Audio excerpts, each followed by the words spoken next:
This week celebrates Latin American heritage. Mhm. Yesterday was Cinco de Mayo, which recognizes the Mexican victory over the French in the 1800s. Hmm. Before the revolution, though, some say that there's a musical marriage between the French and Mexican music, which ultimately became mariachi. Oh, Uh, this began as a regional music back in the 1800s or 18th century, uh-huh. and slowly migrated throughout the country, and Huh. and eventually adopted by the government in the 20s, and received UNESCO certification as a cultural heritage in 2011. Wow, didn't realize about that history about mariachi. So mariachi groups includes violins, trumpets, guitars, bass Bass guitars, guitars. and various lead and backup vocalists. And my favorite, the pounding of the feet on the raised platform to provide the percussion. And the bands wore stylish, really stylish charro outfits, which is also one of my favorites. It's like your shirt. Exactly. Yeah, it's That's awesome. right, Jacques. I Yeah. like it. Yeah. So, song lyrics were about love, betrayal, death, politics, heroes, and country life. Also, in the 20s, the government promoted mural painting as a with social and political messages. This and the purpose of this with art was that it was used to throughout the country as a way of promoting messages, as a way of basically getting the government messages out.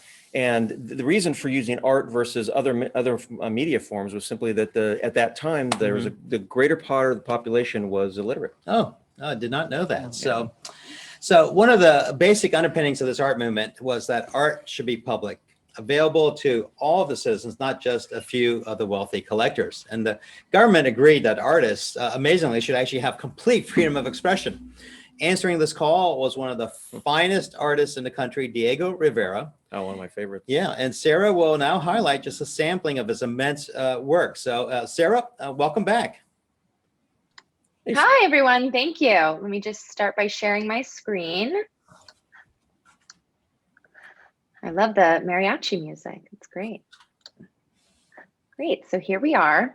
So Diego Rivera and his fraternal twin brother, who actually died at the age of 2, they were born in 1886 in Guanajuato, Mexico.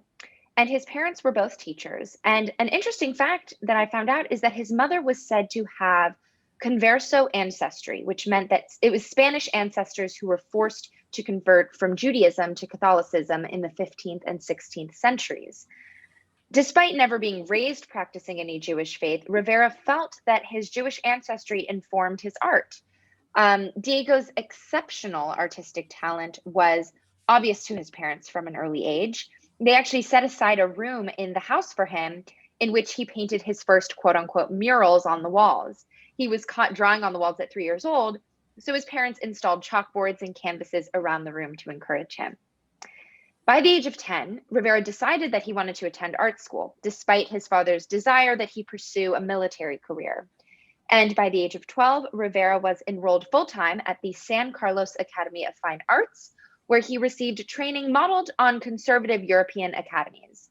Rivera also received instruction from Gerardo Murillo, one of the ideological forces behind the Mexican artistic revolution and a staunch defender of indigenous crafts and Mexican culture, which ended up having a profound influence on Rivera's work. So with Murillo's support, Rivera was awarded a travel grant to Europe in 1906, where he studied El Greco and the old masters in Spain, and moved on to Paris, where he started dabbling in an art form that would later be known as Cubism, which we've talked about with some of the other artists like Picasso, for example. In 1921, following the appointment of the new Mexican Minister of Education, Rivera returned to his home country, leaving behind his partner Angelina Beloff, as well as Marevna Stebelska, another Russian artist with whom Rivera had a daughter Marika with in 1919. So when he returned home, as Adrian Jacques mentioned, there was a government-sponsored Mexican mural movement happening. And this began Diego's more mature art period and what his legacy is, which is of these murals that deal with Mexican culture and revolution. Rivera was a very vocal member of the Mexican Communist Party and staunchly supported both Lenin and Trotsky. And he also spent a significant amount of time in the US painting murals, as we will look at right here. This is the Detroit Industry Fresco Cycle, done in 1932 and 1933. The 27 panels comprising this cycle are a tribute to Detroit's manufacturing base and workforce of the 1930s. So here Rivera takes large-scale industrial production as the subject of the work, depicting machinery with exceptional attention to detail and artistry. The two main panels on the north and south walls depict laborers working at Ford Motor Company's River Rouge plant. The other panels depict advances made in various scientific fields, such as medicine and new technology. So the north wall puts the worker at the center and depicts the manufacturing process of Ford's famous 1932 V8 engine. The mural also explores kind of the relationship between man and the machine. So in an age of mechanical production, the boundary between man and the machine was a commonly explored theme. And on the south wall, Rivera depicts the manufacturing process of the exterior automobile parts, focusing on technology as an important quality of the future. So you kind of have the worker highlighted on one wall and technology and innovation on the other wall. Man at the Crossroads was a fresco by Diego Rivera in New York City's Rockefeller Center. And it was originally slated to be installed in the lobby of 30 Rockefeller Plaza, which was the main building of the center. So Man at the Crossroads showed aspects of contemporary social and scientific culture.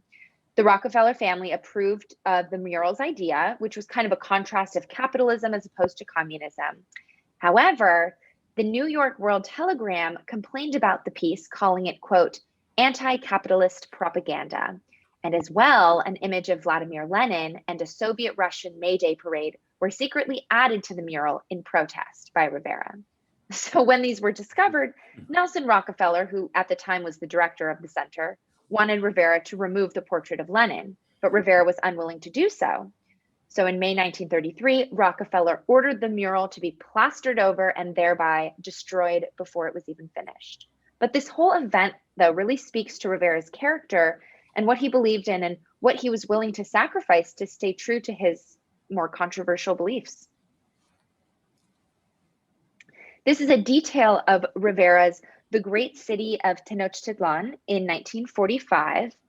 And this is an almost encyclopedic representation of the sprawling city that was the center of the Aztec Empire. Tenochtitlan had humble beginnings. For decades after the city was founded, the Aztecs dredged the lake bottom for mud to build up the city's foundation. And by the time that Moctezuma II came to power in 1502, Tenochtitlan had become an impressive city connected to the mainland by a series of stone bridges, as you can see in this piece. The city had temples, pyramids, and a huge marketplace. There were stone-edged canals that carried thousands of people through the city daily. Streets lined with flowers and trees paralleled the canals. So this mural is really an homage to the pre-Columbian city. This is Rivera's Dream of a Sunday Afternoon in Alameda Park, done in 1946 and 47. And this mural is now located at the Diego Rivera Museum in Mexico City, which is just adjacent to the Alameda in the historic center of Mexico City. Rivera revisits the theme of Mexican history in this kind of crowded, very dynamic composition.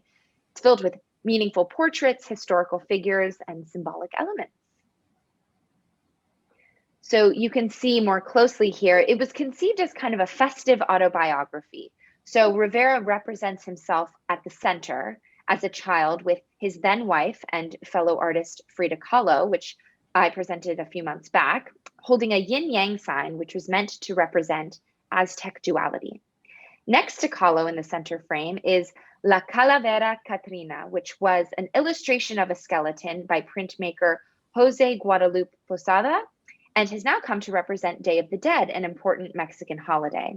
And you can actually see Posada with his cane in the frame on the right, and he's making eye contact with La Malinche. I think I'm pronouncing that right, I'm not sure. La Malinche was a native woman living on the Gulf Coast of Mexico that acted as an interpreter and intermediary for the Spanish conquistador Hernan Cortez. In the frame on the left, we can see a representation of the kind of Catholic bourgeois in a post-Columbian Mexico and the more European fashion and culture that became prevalent in Mexico at that time. So this mural is really chock full of different figures and representations of Mexico's history as a whole. So Rivera was still married to his second wife, Guadalupe Marin, when he met an art student named Frida Kahlo in Mexico. They began a passionate affair, and after he divorced Marin, Rivera married Kahlo in 1929, and he was 42 and she was 22. So Kahlo, if you recall from Art Talk number 11, which was a while ago, but she was a surrealist painter in Mexico whose many health issues throughout her life influenced her often dark self-portraits. Their mutual infidelities and his violent temper resulted in divorce in 1939, but they remarried in 1940 in San Francisco. Widely regarded as the most influential Mexican artist of the 20th century, Diego Rivera was a truly larger-than-life figure, and I will just finish with this quote of his. As an artist, I have always tried to be faithful to my vision of life, and I have frequently been in conflict with those who wanted me to paint not what I saw, but what they wished me to see. Thank you. Wow. Thank you, Sarah. He led such an interesting life, didn't he? He did. We really enjoyed your talk, and it's fabulous that we've gotten now to Art Talk number 49, right? I know. Yeah. And so I want to now actually share something. A piece of similar to some of Diego's art is a mural of depicting country life. And I'm going to see if I can put this to the camera without the reflection. Does that work? I think. Yeah. Okay. Great. So this is a piece. It's really a country festival mural by Jose Pena from the state of Guerrero, Mexico. So really kind of a nice, cool piece on a wooden platter.